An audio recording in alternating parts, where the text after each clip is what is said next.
अस्सलाम वालेकुम रहमतुल्लाहि व बरकातहू। तो आज फाइनली मैं लखनऊ वापस जा रही थी। जो लोग लेटली मेरा व्लॉग फॉलो कर रहे थे उन्हें तो ये बात पता ही होगी कि कल मेरे हस्बैंड मुझे लेने के लिए आए थे अम्मा अब्बा के घर। मैं यहाँ पिछले 1-2 हफ्ते से थी और मैंने बहुत ज़्यादा इंजॉय किया।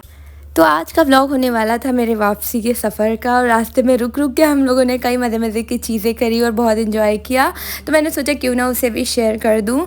ये फ़र्स्ट लोकेशन थी जहाँ पे हम रुके थे।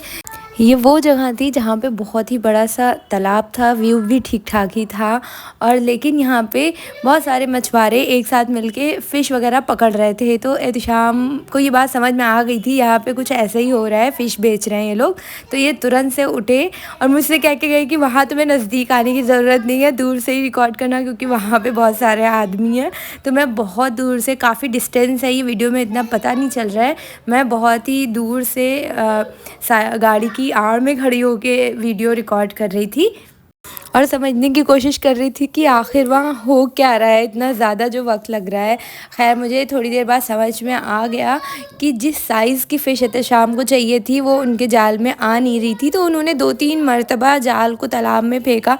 मैं ज़ूम करके दिखा देती हूँ, यही वो जाल था जिसमें वो फ़िश पकड़ी जा रही थी। तो अगर एक्स्ट्रा फ़िश आ रही थी अलग अलग साइज़ की तो वो उसे वापस तालाब में डाले दे रहे थे। जब उन्हें एक्यूरेट साइज़ की फ़िश मिल गई जो एहतशाम को चाहिए थी तो उन्होंने उसे पकड़ लिया। एहतशाम मुझे बताने आए थे, एक्सप्लेन कर रहे थे। मैं उनसे पूछ रही थी कि वहाँ इतना वक्त क्यों लग रहा है, तो ये मुझे एक्सप्लेन करने आए थे कि ये हो रहा है इसलिए थोड़ा सब्र रखो, बस थोड़ा वक्त और लगेगा। तो फाइनली हमें उस साइज़ की फ़िश मिल गई थी जो एहतशाम को चाहिए थी। वो फ़िश को लेके बिल्कुल गाड़ी के पास आ गया, तो मैंने उसे भी रिकॉर्ड किया। अब अल्हम्दुलिल्लाह हमें वो फ़िश मिल गई थी जिस साइज़ की एहतशाम को चाहिए थी। फिर उसके बाद हमने फ़िश को पैक करवाया और गाड़ी के बैक वाले पोर्शन में रखवा दिया। उसके बाद अब हम वहाँ से निकल गए थे। अब आगे जो नेक्स्ट लोकेशन थी जहाँ पे हमें रुकना था वो था एहतशाम के फ्रेंड का ढाबा कम कैफ़े सॉर्ट ऑफ समथिंग। अब जितनी देर में हम अपनी लोकेशन पे पहुँचते इतनी देर में बेनज़ीर ने कोई भी बटन ऐसा बाकी नहीं रखा था जो दबा ना लिया हो डैशबोर्ड का। सभी कोई स्विच ऑन स्विच ऑफ करके देख डाला था, कभी ब्लोअर, कभी एसी, कभी वॉल्यूम, कभी लाइट्स।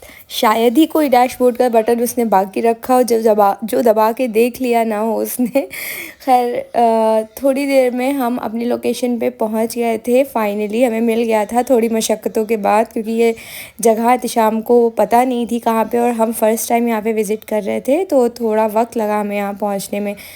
बट अल्लाह के शुक्र से हम टाइमली वहाँ पे पहुँच गए और वहाँ जाके एहतशाम सबसे पहले अंदर जाके अपने दोस्त से मिले जिनकी ये जगह थी, जो इस जगह के ओनर थे।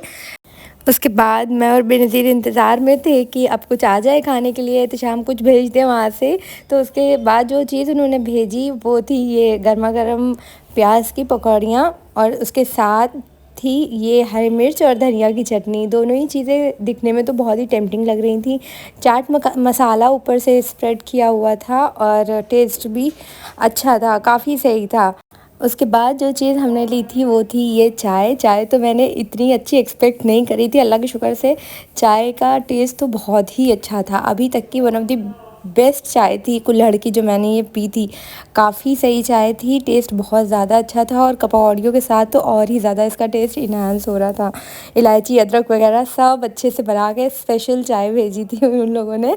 उसके बाद मैंने और बेनज़ीर का एक छोटा सा हाथ दे के आप समझ ही गए होंगे कि कितनी शौक़ से उन्होंने पकौड़ियाँ खाई। उसमें हरे मिर्च कटे हुए नहीं पड़े थे तो उसने बहुत ईज़िली पकौड़ियाँ खा ली, उसे मिर्च भी नहीं लगी, काफ़ी सारी पकौड़ियाँ खा ली उसने, पकौड़ियों से ही अपना पेट भर लिया। मैं उससे कह रही थी बेटा रुक जाओ, हो सकता है अब्बा भी कुछ और भेजे, और वही हुआ।